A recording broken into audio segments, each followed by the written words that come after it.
On this Atheist Bible School, we're going to discuss Revelation 20, the white throne, Judgement. Revelation 20, this 1,000-year chapter, mentioned 6 times, deal with the doctrine of the millennium, meaning 1,000 years in Latin. There will be a literal 1,000-year kingdom on earth for these reasons, to fulfill the Old Testament promises to Israel. Luke 1:30-33. They give a public display of Christ's glory to the nations of earth to answer the prayer, thy kingdom come, to fulfill the promises of to the church. Of course, how about the Egyptians being, separated, spread throughout the world, and God's going to bring them back after 40 years. When is that going to ever happen? Before the millennium. Revelations 20:1-5. The battle of Armageddon is now over, and the beast and false prophet have been cast into hell. Christ now lays hold of that old serpent Satan and casts him into the bottomless pit. The beast came out of the bottomless pit and was cast into hell, but Satan's final judgment has not yet come. After Satan is cast down, there is a resurrection of the tribulation saints who gave their lives in faithful service to Christ. This is known as the first resurrection. It extends from the rapture of the church, 1 Thessalonians 4:13, to the resurrection of the saints given in Revelations 20, verse 4. Of course, you can go to KingJamesBibleOnline.org and check out these verses. You can read the description and check out my website. You can like, subscribe, dislike if you choose, watch my other videos, or leave a comment. I don't read comments. All who are raised in the first resurrection are saved people. They will not experience the second death, which is hell. The saved are all raised at different times in the first resurrection. The lost are raised at the second resurrection. There is a period of 1,000 years before the first and second resurrection. When they say that the lost are raised at the second resurrection, they mean they're going to be taken out of hell, judged, and then their punishment is going to be increased according to their sins, and they're going to be thrown in the lake of fire. Thrones are prepared, and the purified nation of Israel, the church and the tribulation saints, reign with Christ. The Gentiles will be judged before the millennium begins. Matthew 25:31-46. Believing Gentiles, sheep will have proven their faith by loving and helping the believing Jews, my brethren. They will enter the joy of the kingdom during the millennium. Revelations 20, verse 6. Christ will rule the millennium kingdom with rod of iron, permitting no injustice or sin. Jerusalem will be the center, and the disciples will reign with Christ. Matthew 19:28. There will be peace on earth among men and animal creation. Each man will be suited to the best job, and there will be perfect efficiency and joy. Kind of sounds like Nazism. Since there will be human beings on earth apart from the church and resurrected saints who have glorified bodies, children will be born with sinful natures.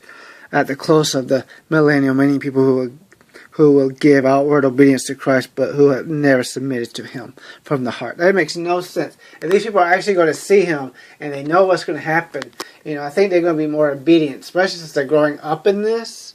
You would think that they see this Christ, they know they have no reason not to believe in God, since obviously they're going to be seeing God.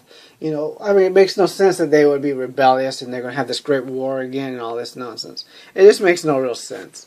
But to these people it does, because they believe that atheists just simply don't want to believe. We actually believe, we just don't want to submit. We just want to sin, which makes no damn sense. And Matt Dillahine, all these others already went through it, so I don't need to do it here. After the millennium, Revelations 20:7-15, and Jacqueline Glenn also mentions it too. The final battle, verse 7-10.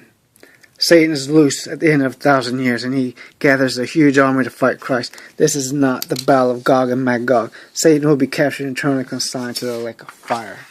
The final judgment.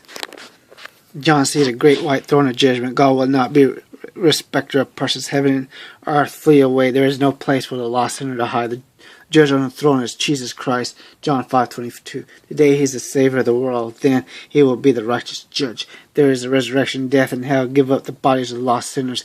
This brief moment when the body and the soul of the lost sinner are joined before Christ's judgment throne is the only pause and torment these sinners will know before being cast in the lake of fire. All lost sinners will be there, small and great, rich and poor. There will be no escape. Hebrews 9:27. The book of life will be there, containing the names of the saints. If a man's name is not found in the book of life, he is cast into hell. There is also the book containing the deeds men have done. God is a righteous judge. He keeps the record of the deeds of a man's life. Certainly those who knew the truth and deliberately disobeyed it will be punished with greater severity than those who did not know the truth. So basically, if you were born in a Muslim country or in Africa, deep in the Congo, or South America, or China, you never heard of Christ, or or India, you never heard of Christ or Christianity, or don't know anything really about it, you're going to burn in hell, but you won't be punished as much as someone born in, like, United States, basically. Good works will not save a man, but God will judge his works and give him a just punishment in hell. So basically, murder, rape, do whatever you want in life. Just make sure you get saved and you're okay. Of course, if you save lives, help children, orphan kids and all this stuff, you'll still go to hell. There will be no opportunity for the sinner to argue his case when the books are open and the facts revealed. He will stand speechless before Christ. Romans 3:19. God will not weigh the good and the bad. He will pronounce every lost sinner condemned. That kind of means he's not really a judge. He's not a just judge. He's not a judge. He already has the sentence planned before. If you haven't bowed down and, bleed me without any evidence or proof, you're going to burn in hell. If you accept me, then, you get to come here. I don't care about anything else you did in your life. That's not a judge. That's not a just judge, and that's not actually judging. You're just condemning or rewarding based on belief, nothing else. It's not judging. I mean, what the hell? Satan and sin have been judged. Human rebellion has been put down. Now, God can usher in the new heaven and earth and eternal bliss for the people of God. Yep, that's right. Bye-bye.